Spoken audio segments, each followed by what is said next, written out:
Now you can fix the no interface found in Wireshark error. Now the error will look like this, and you won't be having any of these interface in your Wireshark.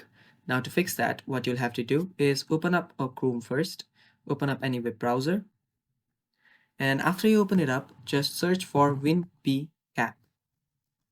Now after you search it, just go to the download version of it, go to the download link, and right there you will see the installer for Windows. Tap on it and let it install.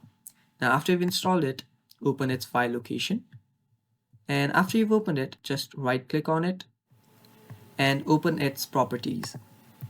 Now after you open its properties, just go to the compatibility section and make sure that you check this box on. After you do that, just select your Windows right here. Now just select Windows 8 or XP and tap on apply and OK. Now after you do that, just open this up, and after you open it, what you'll have to do is just go through this process, all of this process, and after you do that, your problem will get fixed and you'll start having your interfaces here again.